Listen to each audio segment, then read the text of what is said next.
Welcome back to the TrailBLAZER pod. Lindsay has built a career defined by courage, connection, and a commitment to empowering others. Lindsay takes us on an inspiring journey through the highs and lows of entrepreneurship, sharing the emotional and professional lessons that shaped her path. We'll hear about her powerful advocacy work and how she continues to lead with integrity and passion for building a strong, supportive network among women entrepreneurs. Let's dive in.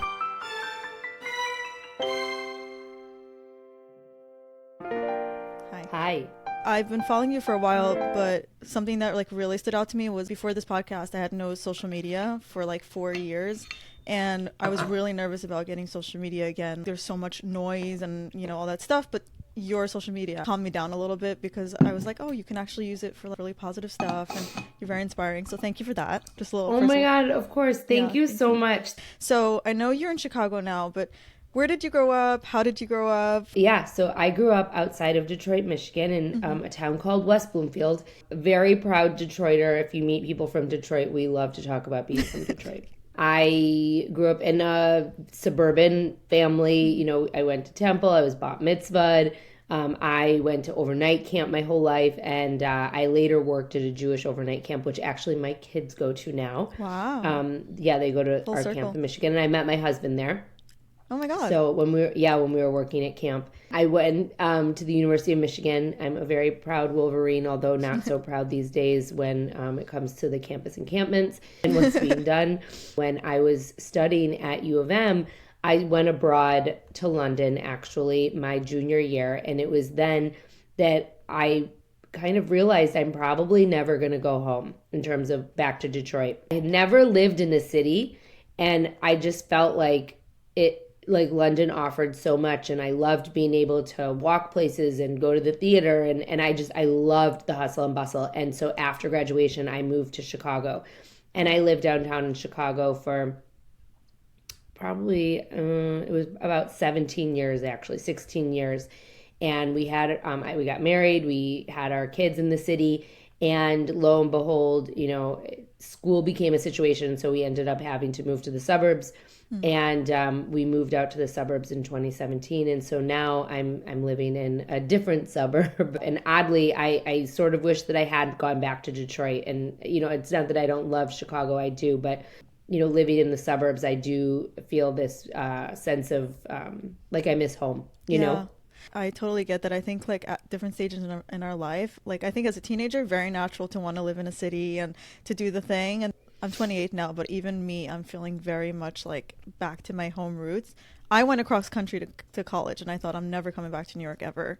And here I am. Life happens, Life happens. Well, it's interesting because you asked me for my background, and I just gave you kind of my personal geographic background. But when I was living in the city of Chicago, I worked in advertising for 10 years. I worked for the Hearst Corporation and a bunch of other media companies. I sold ad space, and I loved it. And I started a community for expectant parents when I was a little bit before 30, when I was pregnant with my daughter, my first daughter. I built a lifestyle business for myself, and I ended up leaving corporate America. I created a company that, eventually had 10 employees. We were reaching 3 million people every single month. We were working with brands like Target and Nordstrom. We were hosting events across the country, and I eventually sold it. And it's interesting because at the time, when it was called Bump Club. And at the time when I was kind of really in the thick of Bump Club, we were living in the city of Chicago, and Bump Club was my life. It was my friends came to Bump Club. I had, a lot of moms who were working for me.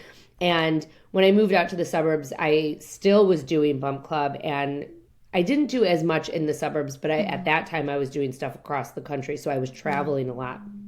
And now, I have since sold the company, I left the company, and now I have a second company called Lindsay Pinchuk Marketing and Consulting, and Dear found her, and now I'm helping female entrepreneurs and women in business to create and build and grow their own businesses. And so it's kind of I'm starting this second Bump Club, but for female business owners. And it's funny because I'm kind of going back to the notion of it doesn't really matter where I geographically am located. I can do this anywhere. Yeah, especially, with the world we're living in now, everything can be done remote, right? It's such a I know at the heart of everything you're about community, and we're going to get into that later, but it's really such a powerful tool for community and you can do that from anywhere. So I completely agree. You touched upon Bump Club and Beyond, but I want to really delve into it. What is Bump Club and Beyond for anyone who doesn't really know? Yes. So Bump Club and Beyond was my first company. And it was something that I started really because I had no friends who were pregnant when I got pregnant with my daughter, Jordan. Ironically, we all have 8th graders. Mine's just the oldest. Oh, okay. She was born in October. So like a lot of my friends have 8th graders. But I started it really to make other mom friends and to meet other moms. And also because when you first get pregnant, you are like, oh my God, there's so much being thrown at me. There's so much information, so many products. How do I really sift through this? And so Bump Club became a place where we really connected parents and parents to be with the best products, resources, and information. And we did that first through events. I mean, this was before social media. I launched my company in 2010. There was no Instagram at that time. Wow. And so, and like Facebook didn't have business pages when I launched. They eventually did like within like the year.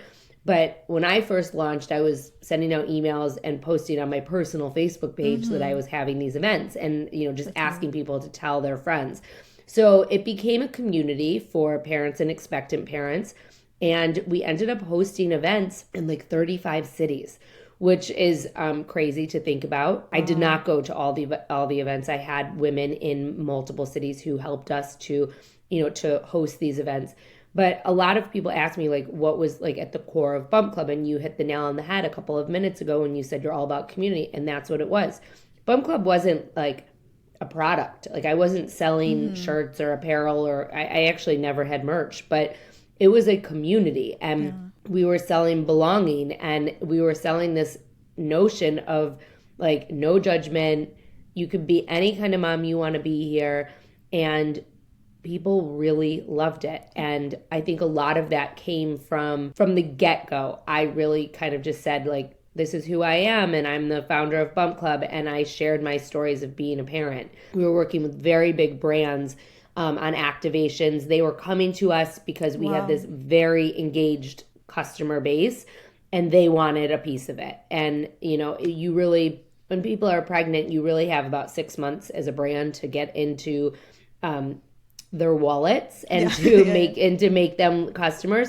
And so, you know, we had these women who really relied on us to give the best products, resources, and information. And so that's why the brands wanted to work with us. And you started with a $500 investment? Yeah, I mean, I started like with $500 to like build a basic website. Wow. It was like nothing. You turned it into this incredible thing. Okay, I'm curious because I read or listened to you say something like you saw the need, right? You were a pregnant woman and you're like this, I'm going to create something because I have this need. Many of us see a need and we do nothing about it, right? Because we're like, we're not the one. Who am I to do this? I don't know anything about this. What about you made you actually take the chance to start something? I know like the way you talk about it, it seems so obvious to you that you did it. But from an outsider, it's like that takes a lot of courage. You know, in general, like if you were to ask me like to describe myself now and before Bump Club, like the one word that I would say really kind of threads itself throughout my entire journey of being is a connector.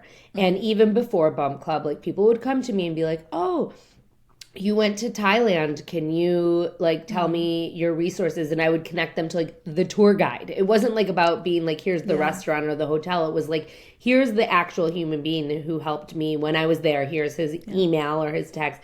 You know, I was just a connector. And so for me, it seemed very obvious when I first started Bump Club. Like I hosted a prenatal workout, like at a facility where I was working out already. So like I went to the owner and I said, Tammy, it was called the Daily Method, but now it's called Salt Method. But I went to Tammy and I was like, hey, I'm thinking about doing this. Would you be interested in hosting an event for me? We can just tell everyone that we know who's pregnant. She had a baby she might have even been pregnant when I went to her about this. I don't remember, but her oldest is a little bit older than my oldest. And so, you know, it was a natural thing for me just to like do it. And then people loved it. And so it was like, okay, what's next? And, you know, one step at a time. It wasn't like I went into this and was like, I'm going to create a 7-figure business. I went into this and was like, I need to find some friends who are pregnant. And it was just taking things one step at a time. Yeah. And I think sometimes those are the businesses or community, as you call it, that are the most successful, because it comes from such a genuine, like, purpose-driven place, right? Like, it's not like I'm sitting in my office trying to come up with a business that I think is going to make money, right? And also, I think when, like, times get tough, you have a reason to keep going when a lot of go on. You just said something very interesting. You said it's not about money, and here's the thing: it was never about money. Right.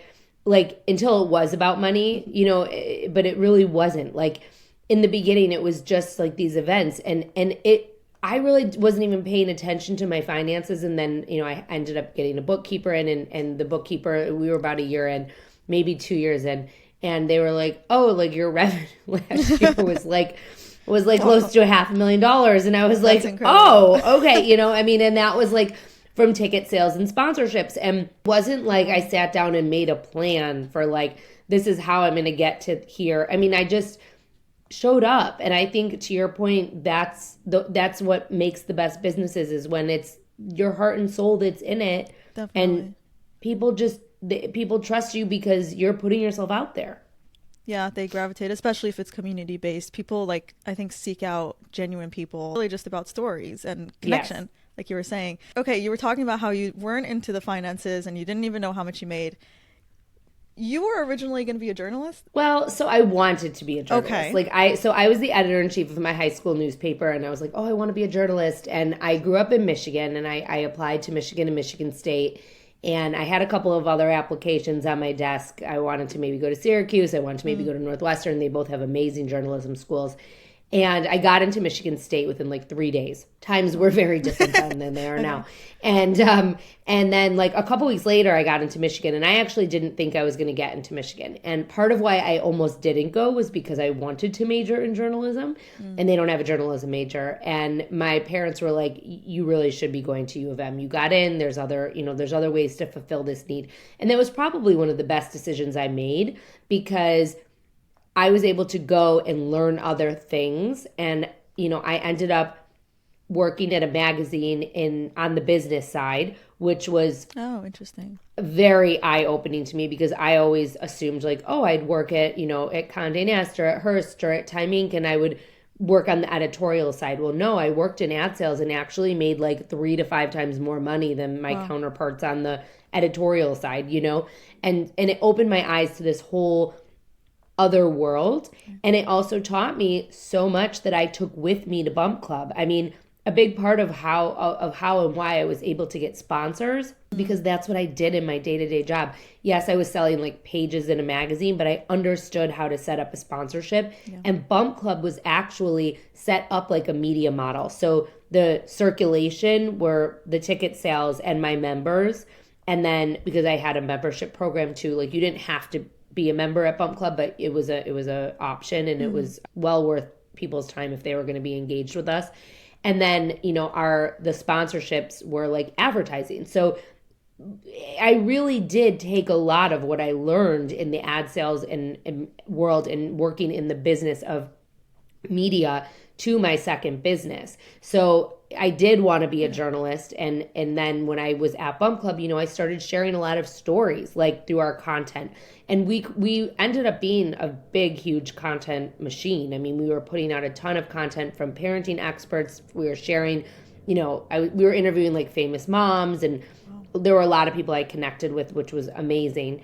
And, it's funny because when I left Bump Club and I started putting out content for entrepreneurs, I then started my podcast. And the podcast is called Dear Founder, and I share stories about other female founders. And I'm a journalist, and not so, in many ways, like I'm sharing stories, and that's what a journalist does. I'm just doing it in a podcast. And I never, at the time there were no podcasts when I was in college, but like, I never would have assumed that that's what I would be doing. But here we are, it's really funny. And you know more better than anyone that your podcast connects you with the most amazing people, right? Like, like it's like when you have your own podcast, you can reach out to people and be like, hey, I have this podcast I'd love for you to be on. And like most of the time they say yes. I was just talking to my husband about this. I'm like, it's so interesting that now that I have a podcast, people that would never talk to me or respond to my messages are responding and saying, sure, I'd love to come on and share my story. It's just a really interesting like tool. But I'm also smiling because I was going to wanted to go into journalism too. I started as a creative writing major and then switched to criminology like my first semester. But my job for a couple of years was I worked for an investigative firm. And what do you do in investigations? You basically find out information. But I use my tools from the investigative firm and like my passion for journalism for the podcast. So it's very fascinating to like look back and connect the dots. Somehow there's always something you can apply, right? Totally. Yeah. And you should. And you do probably without even realizing. Exactly. Yeah.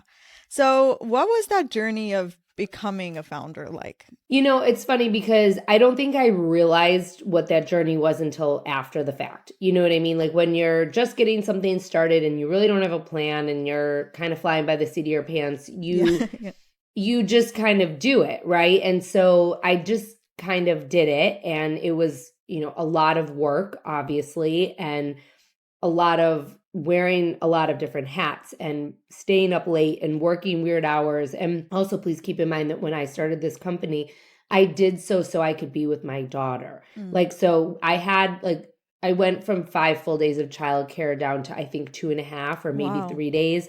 And we had like a nanny share. And then eventually we ended up getting, you know, 5 days of childcare again. But for the first year or two, I did not have full-time childcare. So I really had to make the most of every minute. And so I was working a lot at night. And, you know, it was definitely grueling. And that was a very big reason why I wanted to either sell my business or get investors, because it got to a point that it was like I was bootstrapping the whole thing. And there were times that I didn't take a paycheck because I had to make payroll for my employees. And I never missed a payroll for them ever. But, you know, that came at my expense. There were times that, you know, I didn't pay myself. And obviously in the end, that came back to me. But, you know, it's very hard to be a founder, and you really have to learn how to delegate. You have to learn how to put other people before yourself if you want to be successful. It's not that I didn't want to do it anymore. Obviously I did it again, you know, but when I did it again, I had this foundation of like what I needed and how I could set things up. And I really, to your point, took a lot of lessons from the first time. Like, for example, the very first thing I did before I even like announced my business was I got a bookkeeper to get my finances in place. You know, I kind of made a plan, like a very loose plan, but like this is how many clients I need in my consulting work in order to meet the goals, you know, that kind of thing. Yeah. And things definitely had a mind of their own. Like when you get started with anything, things take turns and you have to pivot. You know, I had a lot of women coming to me being like, I'd love to use your services, but like I was like consulting. So it was like a consulting project is a lot of money. It's expensive. And you know, and it's also like a lot of high intense work. It's like working with an agency, and small business owners couldn't necessarily afford me. And so in my head, I was like, well, how can I make my services affordable? And so I pivoted into a mentorship program, first one-on-one, then group. Now I have this, you know, this online forum as well for people who just kind of want to network with each other. But there were a lot of pivots along the way. And yes, I'm still working hard, but I'm working different, and I have found success faster than the first time because of what I did with Bum Club. But I also feel like the way it happened for you with Bum Club is an education that people cannot buy, right? Like that's something that you can, exactly. Yeah. So it's such a like fascinating story, because I think a lot of entrepreneurs, they go to business school or they go to, so it's a very different background. I think there's a lot to learn there. But if it's okay, I want to ask you, you wrote about the day that you sold Bum Club and how emotional it was for you. You were saying you had a physical reaction as well. Curious if you can share about that, because I think that knowing when to leave something or to say goodbye to something, especially something that is so close to your heart, can you share your experience? Yeah, well, first I want to say something about that, because I think that this is a piece of advice I think that anyone can and should take.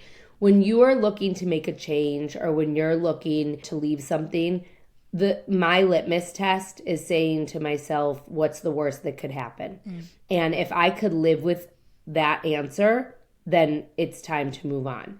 Yeah. And so, in this situation, it was a little bit different because I really wanted to leave. And like when I left corporate America and I asked myself, what's the worst that could happen? The worst that could happen was that my business wasn't going to take off and I was going to have to go back and get a new job. Right. Now, the worst that was going to happen with Bump Club was I was going to leave and try to do something on my own again. And if that didn't work, I'd have to go back to corporate America. And could I deal with that? And the answer was yes. I was in a time with Bump Club and really with the company who bought me. And they, there were a lot of things that I had put into this plan when they purchased me that they did not do. They did not give me that they were supposed to. They were definitely in breach of their contract, but they were a multi-billion-dollar company. And I think that they knew that like financially I wasn't going to take what I made from the sale of my company and turn around and deal with legal fees. I mean, I was definitely corporately bullied. Like, they kept saying, it's okay. And I think it's important to share it. Yeah. I really have not been sharing it until now because I had this NDA and now it's up. So, okay. Congratulations. So thank you. I said to them, like, you didn't give me X, Y, and Z, and that was in the contract and blah, blah, blah. And like there were a couple of instances where they said we were going to reopen my contract and we were going to make some changes. And they kept kind of like dangling things in front of me to get me to stay and to keep me going. And then when they finally like put like this new offer in front of me, it was total shit. It was like basically me working twice as much and producing twice as much for a fraction of the earnout. Like it just was not a great situation. And the big thing for me was that I was the face of this company. Right. And I was really trying hard to not be the face of the company anymore. And I think that that's a really important thing to say is that like if you have a company that you eventually want to leave or sell or exit, you cannot be the face of it. You have to make sure the company can run without you in it. Like it's very, very important because at this point, the company could not run without me. I had given them a plan to bring in other influential moms to be the face of the company, a very diverse picture, not just, a white Jewish girl, but like all different kinds of moms from all different backgrounds with all different parenting philosophies.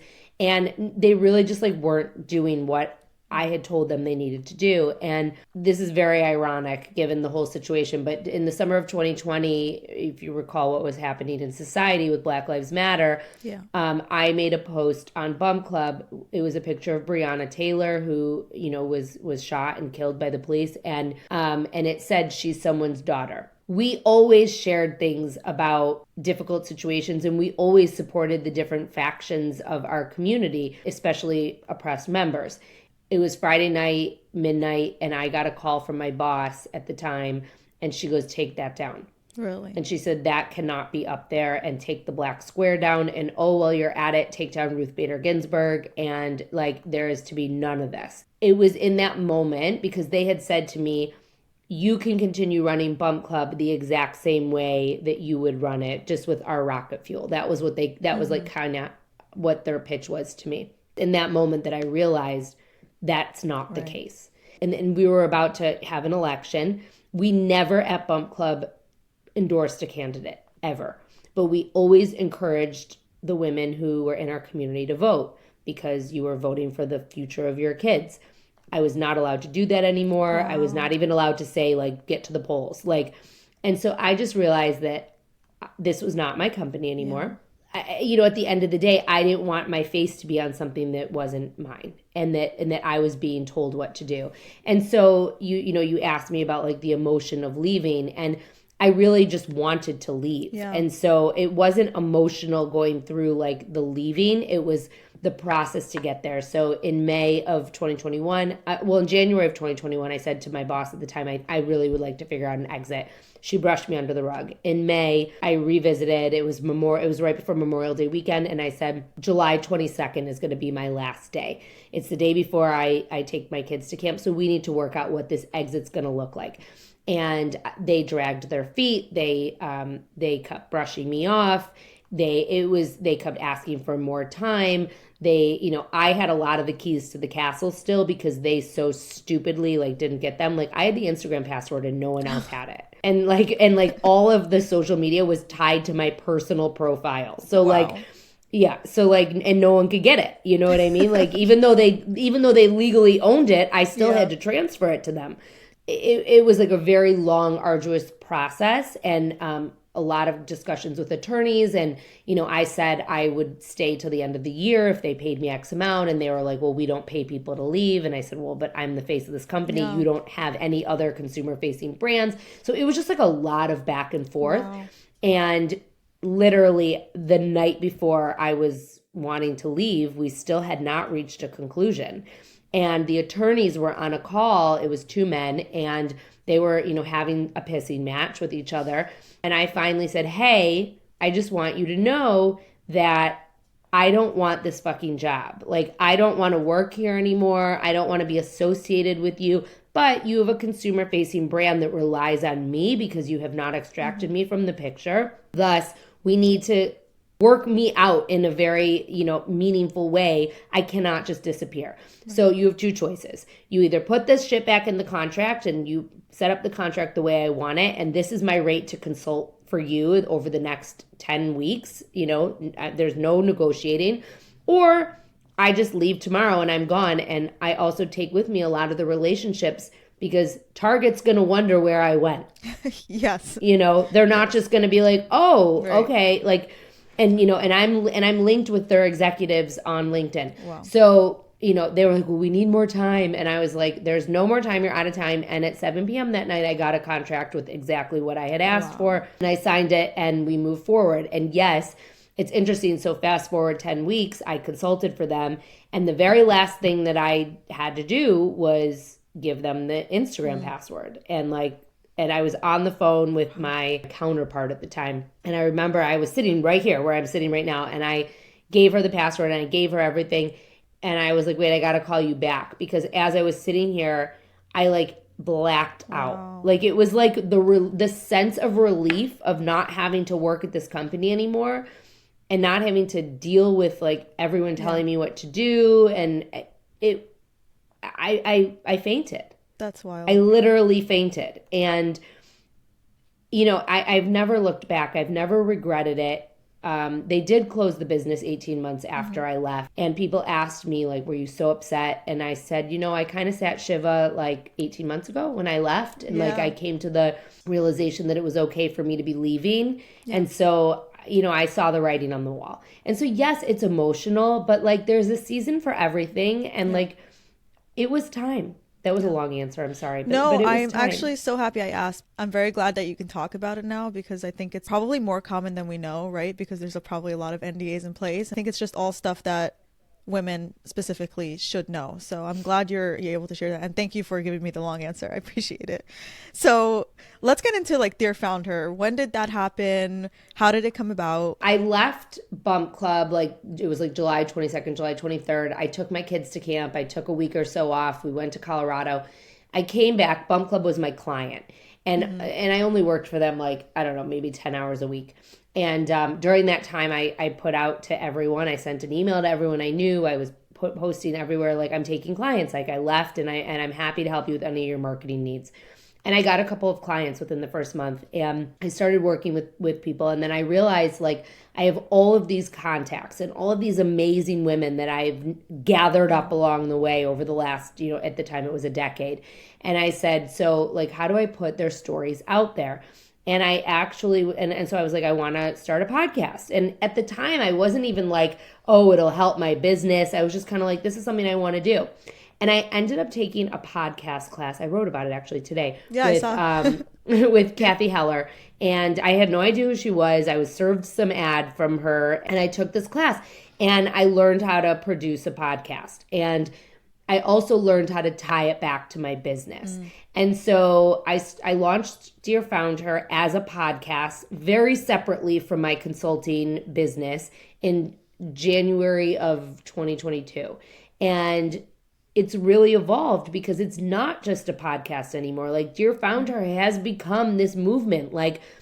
Slowly but surely, our listeners were well, we want to meet each other and we want to work with you more. And are there options to network? And so from that, I've created this second part of my business that's more for small business owners, definitely female small business owners. I would say over 40, and you don't have to be over 40. That just so happens to be who gravitates towards me because I'm over 40. And, and so we launched a community to network in online. I have a ton of digital resources now. So I have a bunch of ebooks and videos to help women with their marketing. I coined my whole process Marketing Made Simple because how I grew Bump Club is the simplest process ever. And I teach that both in the forum, and then I have a higher touch mentorship called Marketing Made Simple for Small Business that I currently have about 100 women in. Still consulting. I'm being definitely more selective about clients. And oddly, it's not so odd because over the last year, obviously I've spoken out a lot about being Jewish, but my big consulting client right now, and I only have one and I'm not taking any more at the moment, is within the Jewish space. Wow. And I'm doing stuff to help their organization on social media at the moment, and I'm working with their team. So like kind of everything's like melding together, right? So now Dear Founder, we're also hosting events, and it's almost kind of becoming like a bump club for women business owners. My goal really with it is to get to a place where I don't even have to consult anymore, but Dear Founder is my sole business, and I'm helping as many small business owners as possible. I love it. I think I found you through a post about your podcast, and I was like, who is this woman? But I think what it comes back to again is the community, and something you always say is like, it's not an audience, it's a community. True, right? I mean, like, you don't want people, like, I would rather have 5,000 people in my community engaging with me, conversing with me, DMing me, coming to my events, than 500,000 people just watching. Yeah. But you know what else I find very inspiring is that, talk about this a little bit also. I think sometimes we feel as women specifically, I think, if somebody else does this or somebody else is competing in the same arena as I am, like I'm going to lose out because there's only room for one. And communities like yours is actually about the abundance, and like how when you meet somebody, you have no idea how you're going to help each other, how much you're going to gain. And so I really love that. Emails that I get, even those have ideas. And I just love that, like, even the people that are not like paying for your services, you're still willing to share stuff with them to like help them. Of course. Well, the other thing too is it's funny that you say that about competition, because something that's come up especially in the last couple of weeks is there are these two women in my first cohort of Marketing Made Simple. So that's my mentorship. It's like a high touch program. We meet once a week. Mm-hmm. I have 25 women in each cohort. Nice. And so there's two women in my founding cohort who are both social media managers. And one lives in New York and one lives in Louisville.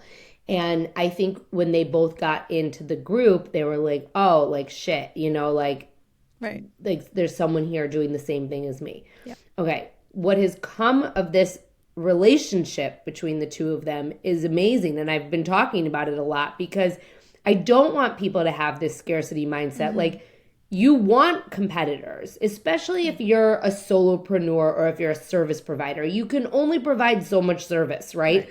Like, you need to be able to have people to refer people to when you can't take their business.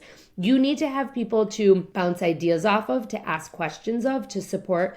And so these two women, Shane and Lacey, I'm going to say them by name, Shane and Lacey, they're amazing. They now do these lives on Instagram. Wow. They call themselves Those Social Media Girls. Oh, that's and so cute. They have learned a lot from each other. And they've also started pitching business together because they have different strengths and weaknesses.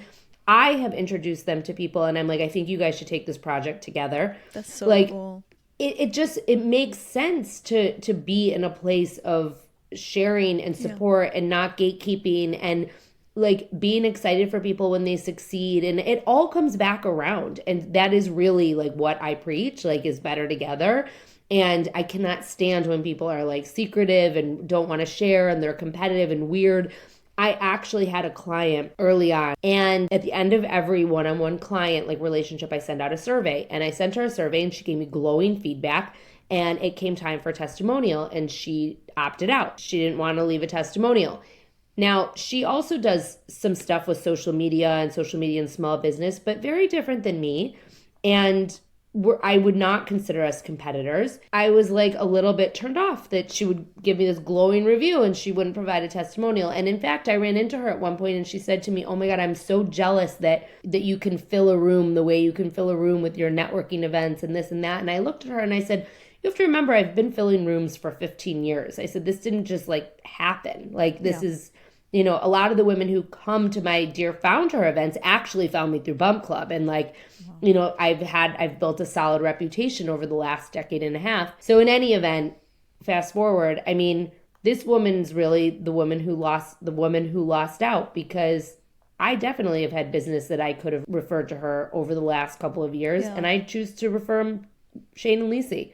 Yeah, I think that's, you know, I mean, because they're in my mentorship. Yeah. And I did not like that attitude of like, I will not give you a referral. And I know it's because she doesn't want her name on my stuff, but like, I would be referring so much business to her.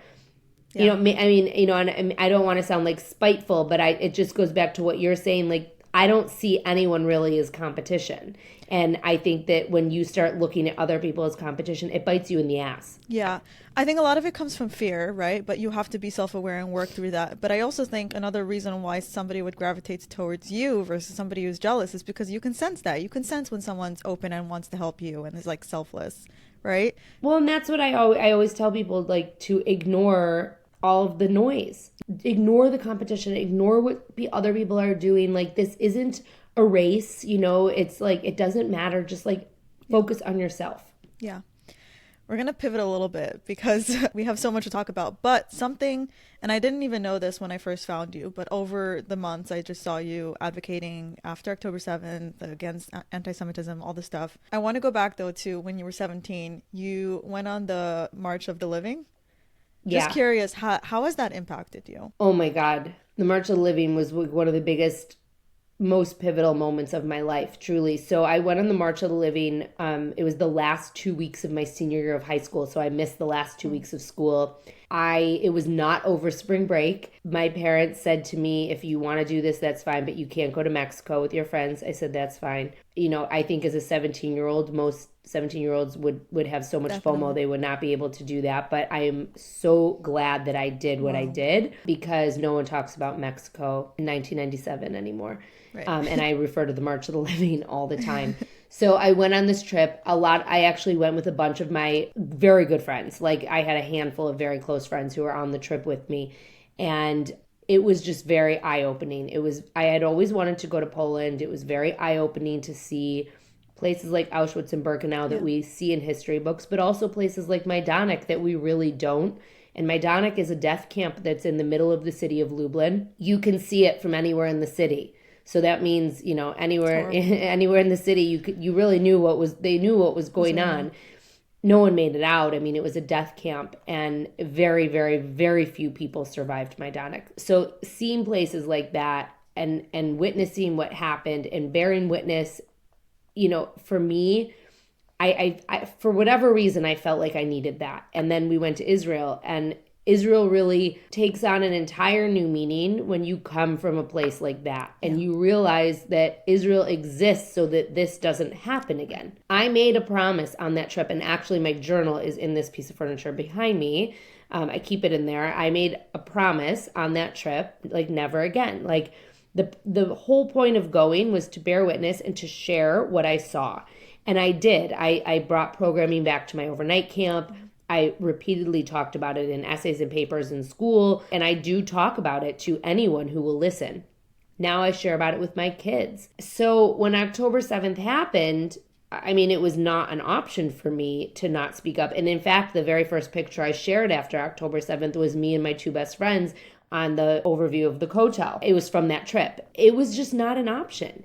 And so I really think that trip and what I saw on that trip laid the foundation for the advocacy work that I'm, even if it's accidentally, which it is. I mean, this was not like I didn't seek out to be like an advocate or an activist. This seems like a theme in your life. You didn't seek it out; it came to you. It really did. I mean, I posted a reel on October 8th, sharing how I went on the March of the Living, sharing about how when I was in 4th grade, I read Number of the Stars and how the heroine was actually the 13-year-old Christian girl who saved her friend. Wow. And I talked about all this stuff in this reel. It wasn't even a reel, it was a post. I think it was like 3 minutes long. And I posted it in the parking lot of Whole Foods on a Sunday. And by the time I got home, it had been viewed 100,000 times. Wow. And, you know, and at the time, I mean, my social media wasn't what it is now. It was maybe 11, 12,000. I don't know. What that showed me was that people want to hear this information. People want to feel connected. People were feeling alone. And when I said these things, they really gravitated towards it. And what I hear now, 15, 16 months later from people is that I make them feel like they're not alone. And I say the things that they think. And I really have no qualms about that. And so, that was the March of the Living really, I do think laid the foundation for that. You definitely kept your promise in terms of what you can do to never again, really. I hope so. Yeah. But I know you said you didn't feel like it just wasn't even a choice for you, but I'm curious, were you scared at all or nervous about how your business and your following will react to it? So when I first started sharing that very first video that I just talked about, so a really big part of that was I live on the North Shore of Chicago in a suburb of Chicago, and the pocket where I live is not very Jewish. In fact, my older daughter was the only Jewish girl in her elementary school class. And so a lot of the people around me on a day-to-day basis are not Jewish. And so it was very important for me to share this because I wanted people around me in my everyday life to understand what I was going through. And since then, a lot of people have said to me, "You've taught me so much.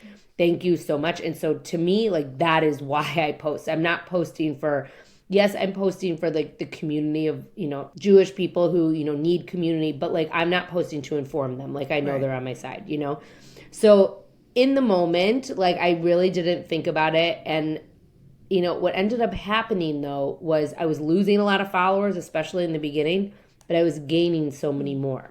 And so I just didn't really care. My mom actually said to me, pretty early on, it was maybe November, December. She was like, are you losing business? And I was like, you know what, actually, I haven't lost business. And in fact, I started my mentorship and a lot of people joined it. And so I just kind of believe that when you share and you are yourself, the right people magnetized towards you. I've always felt that. And I don't want to be doing business with people who are hate Jews. So I'm fine letting people know who I am. And I do think everything happens for a reason. I think sometimes the comments can be scary. And, I have a person that in security, in major security, who I send them to, that they look into the comments and whatever. But, I really have not been scared. I just kind of have plowed forward, and that's just what I've done. I think the dots here, two themes, community, but also the purpose-driven stuff. Everything that you're saying really seems like it's coming from that really genuine place. And I think I really don't give a shit. I really don't. That. I don't give a shit. I've always been one to I've always spoken out for every oppressed group.